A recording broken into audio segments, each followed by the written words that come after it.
ETF index mutual funds నేర్చుకుని stock మార్కెట్లో రాణించాలనుకుంటున్నారా? వెంటనే ఈ నెంబర్కి కాల్ చేయండి. నమస్తే రమ్మగారు. నమస్తే జయ. ఏదైనా మంచి కథ ఒకటి చెప్పండి రమ్మగారు. బ్రహ్మరాక్షసుడి కథ చెప్తా. మంచి కథే, కానీ మీరు చెప్పే మీ రాక్షసులందరూ బాగుంటారులేండి. మా రాక్షసులు మంచివాళ్ళు. అవును చందమామల బ్రహ్మరాక్షసుల కథలన్నీ బాగుంటాయి, అవును రమ్మగారు. క్రూరంగా ఉండవు. మీ రాక్షసులందరూ మంచివాళ్ళు, మంచి వాళ్ళండి. అలాగనే కొంచెమే కేకలేస్తారు, ఎక్కువ అంతే కేకలేదు. అంతే అంతే. పూర్వం అట ఒక ఊళ్ళో ఒక భాగ్యవంతుడు ఒక ఆయన ఉండేవాడట. ఆయనకి ఎన్ని వేల ఎకరాల పొలాలో ఉన్నాయి. కానీ భాగ్యవంతుడికి ఒక పిసినారితనం ఉంది. పని వాళ్ళకి డబ్బులు ఇవ్వడం ఇష్టం ఉండదు ఆయనకి. పాలేళ్ళకి డబ్బులు ఇవ్వాలంటే ప్రాణం పోతుంది. పొలాలు ఉన్నాయి, మరి పొలం వ్యవసాయం చేయాలంటే కూలీలను పెట్టద్దు, మరి దమ్ము దున్నాలి, దమ్ము చేయాలి, నాట్లు వేయాలి, ఆ తర్వాత ఏదో మందో గిందో చల్లాలి, మరి తర్వాత ఇవి తీయాలి, ఏమంటారు కలుపు తీయాలి, ఆ తర్వాత ఎన్ని పనులు, నీళ్లు పెట్టాలి, నీళ్ళు ఆపాలి, తర్వాత కొయ్యాలి, తర్వాత కట్టేతలు, తర్వాత నూర్పిళ్ళు, చిరగటాలు గిరగటాలు, ఎన్ని పనులు. మొత్తం ఈ ప్రోగ్రాం అంతా మనుషులతోటే నడుస్తుంది. వ్యవసాయం ఒక చేతిలో మన ఇంట్లో మనం ఓమ్మని మనీ ప్లాంట్కి నీళ్ళు పోసుకోవడం కాదు కదా, బోళ్ళంత పని ఉంటుంది. ఈ పనులన్నిటికీ డబ్బులు ఇవ్వడానికి ప్రాణం ఒప్పేది కాదు ఆయనకి. ఏదో ఒకళ్ళో ఇద్దరో పని వాళ్ళు ఉండేవాళ్ళు, వాళ్ళే ఎలాగోలాగా చేసేవాళ్ళు, ఇంత అయ్యేది కాదు. అయితే ఎకరాలకు ఎకరాలు బీడు పట్టిపోయి ఉండేది ఆయనకి, పనివాళ్ళు లేక.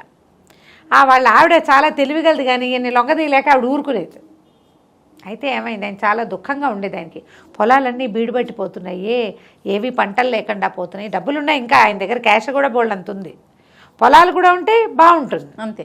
అయితే ఏమైంది, ఓసారి చాలా చింతాక్రాంతుడుగా కూర్చుని ఉన్నాడు ఆ పొలం దగ్గర. ఓ సన్యాసి ఆ దారైపోతూ, ఏమిటైనా అలా బాధపడుతున్నావు ఏమిటి అని అడిగాను.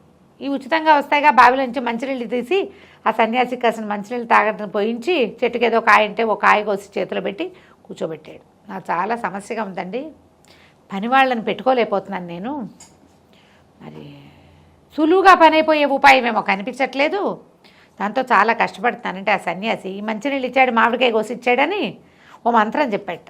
ఈ మంత్రం చదువు, ఒకడు వస్తాడు, వాడితో నీకు కావలసిన పని చేయించుకో, ఏ పని చెప్పినా చేస్తాడు అని చెప్పి ఆ మంత్రము ఉపదేశం చేశాడు. ఈయన బాగానే ఉంది, తెల్లవారి ఇంట్లో కూర్చుని మంత్రం పునశ్చరణ చేశాడు.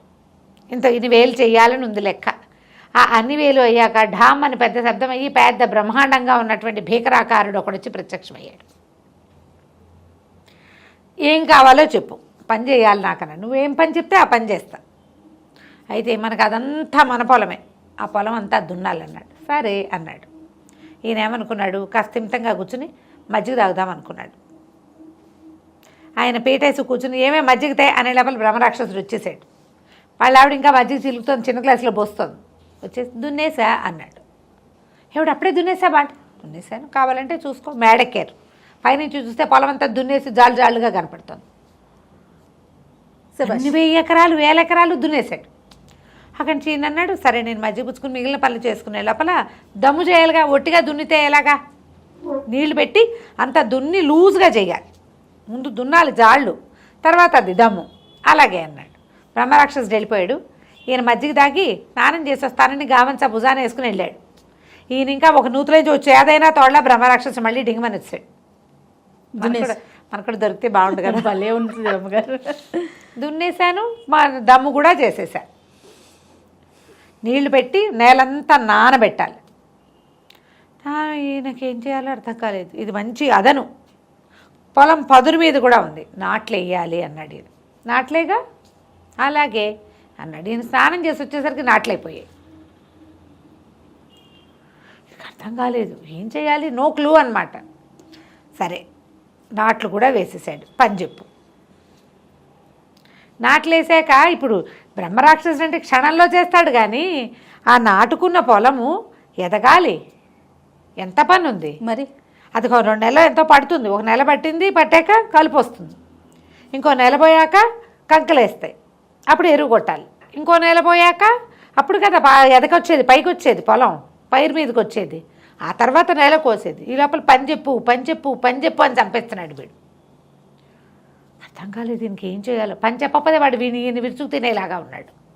గబగబా లోపలికి వచ్చాడు, భార్యని పిలిచాడు. ఏమే మరేమో సన్యాసి ఒక మంత్రం ఇచ్చాడు. ఆ మంత్రంతో ఈ మనుషులు బెడద లేకుండా ఓ బ్రహ్మరాక్షసుడు వచ్చాడు. వాడినేమో పని చేయమన్నాను. వాడు దాంతో దున్నేశాడు. తర్వాత ఏమో దమ్ము చేసేసాడు, నాట్లన్నీ వేసాడు. మొత్తం పొలంలో గ్యాప్ లేకుండా మొత్తం 1000 ఎకరాల పొలాలు నాట్లు పడిపోయినాయి. పంట పైకి రావాలి. వీడేమో పని చెప్పమంటున్నాడు, ఏం చేయని అన్నాడు. ఆవిడ మధ్య చిలుక్కుంటోంది లోపల. వాడు నా దగ్గర పంపించండి. బ్రహ్మరాక్షసుడికి చెప్పాడు, మా ఆవిడ ఒక పని చెప్తుందిరా, నువ్వు వెళ్ళి ఆ పని చెయ్యి అన్నాడు. రాక్షసుడికి చెప్పాడు.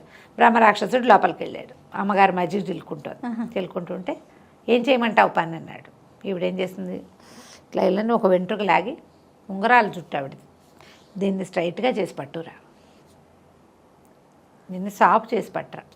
సరేనన్నాడు. అక్కడే కూర్చొని తీసాడు. మళ్ళీ అయిపోతుంది. వదలంగానే అది మేలు తిరుగుతోంది. మళ్ళీ చేశాడు. ఇక ఏం చేసినా వాడి వల్ల కాలం. నెలలు పట్టినాయి. కాదు రమ్మగారు, టెక్నాలజీ లేదు, స్ట్రైట్నర్స్ లేవు మరి బ్రహ్మరాక్షసుడు అని చెప్పాము అందుకే.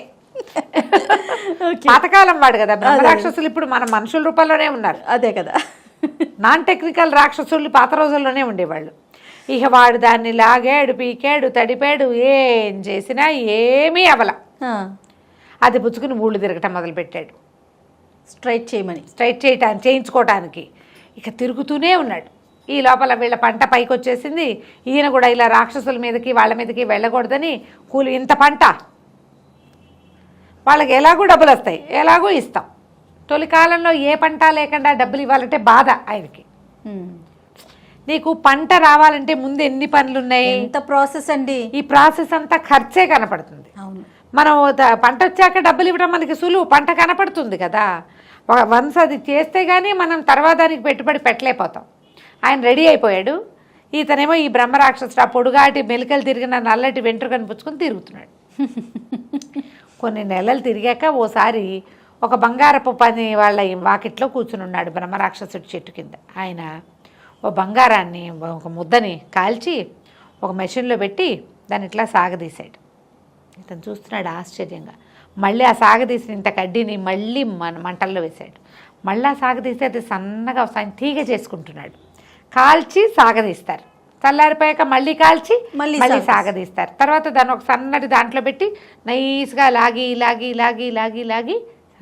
ఏమనుకున్నాడు బ్రహ్మరాక్షసుడు, హే ఇది చాలా బాగుందని ఆ వెంట్రుకని తీసుకెళ్ళి మంటలో పడేశాడు. సాగదీశారు, అది భగ్గుమని మండంగానే బ్రహ్మరాక్షసుడు కూడా మాయమైపోయాడు. వాడి పని పాడైతే వాడు మాయమైపోతాడనమాట. ఇప్పటిదాకా పని పాడయ్యేవి జరగలేదు. చూడండి ఎంత సింపుల్గా జరిగిపోయింది. ఇక ఆ బ్రహ్మరాక్షసుడు వీళ్ళ ఇంటికి రాలేదు. మనం ఇలాంటిది పింగళవారి పేకి కథ విన్నాం. అవునండి. ఈ వెంట్రుకలు సాగదీయటం కొన్ని సహజంగా జరిగే ఉంటాయి, అవి ఎవ్వరి వల్ల కాదు. కుక్కతో ఒక వంకర. కానీ మానవ ప్రయత్నాలు, మనం ఎవరిదో విపరీత సహాయం కావాలని అనుకోకూడదు. నాకు ఎగ్జామ్లో 100 మార్కులు రావాలని కోరుకుంటారు పిల్లలు. దానికి నువ్వు పని చేయొద్దు. అది కదా, ఎవరైనా ఎగ్జామ్ రాసేసి ఏదైనా విచిత్రం జరిగి రాసేసే పెన్ దొరికేస్తే బాగుండు అలా ఊహించుకునే వాళ్ళని చిన్నప్పుడు. మ్యాజిక్ పెన్ అది అలా పెట్టగానే అదే రాసుకుంటూ వెళ్ళిపోతుంది. కథల్లో చదివి మ్యాజిక్ పెన్ కావాలి, మ్యాజిక్ బుక్స్ కావాలి, మ్యాజిక్ పేపర్స్ కావాలి. ఎప్పుడు మ్యాజిక్లతోటి వాటంతటా అవి జరిగిపోయే క్రియలతోటి జీవితం నడవదు. వాటికి మనమే ప్రయత్నం చేయాలి. బంగారానైనా కాల్చి కొట్టి చేస్తేనే సాగుతుంది. అంతే. దాంతో ఏనగైనా చేసుకోవచ్చు కదా. కాబట్టి మనం ఏం చేయాలి, క్రియ సరిగ్గా చేయాలి. ఎప్పుడూ కష్టే ఫలి, ఈ ధ్యాస పెట్టుకొని ఉండాలి. పిల్లలకి చెప్పండి ఈ కథ. కొంచెం ఉద్యోగాల్లో కొత్తగా చేరిన పిల్లలకు కూడా ఈ కథలు చెప్పండి. తప్పకుండా. ఒకసారి మ్యాజికల్గా జరిగిపోయింది అనుకో, సడన్గా జరుగుతాయి. మ్యాజిక్స్ ఎల్లప్పుడూ ఎలా జరుగుతాయి, అంతటితో ఆగిపోతుంది. పైగా బోర్గా కూడా ఉంటుంది. అంత చిటుక్కునైపోతే బోర్ కదా, మరి కదా బోర్ కొట్టేస్తుంది. అలా కాదు, మనం ట్రై చేయాలి, కొంచెం ఫెయిల్ అవుతుండాలి, మళ్ళీ ట్రై చేయాలి, అప్పుడు సక్సెస్ అవ్వాలి. సక్సెస్ని ఎంజాయ్ చేయాలి, సక్సెస్ని ఎంజాయ్ చేయాలి, సక్సెస్ని పంచుకోవాలి, మనని చూసి ఇంకోళ్ళు నేర్చుకోవాలి. ఎంత ఉంది అసలు మనకు కూడా దాని విలువ తెలుస్తుంది కదా, ఎంజాయ్ చేస్తాం అలా కష్టపడి సాధిస్తే కనుక. అవును. రైట్.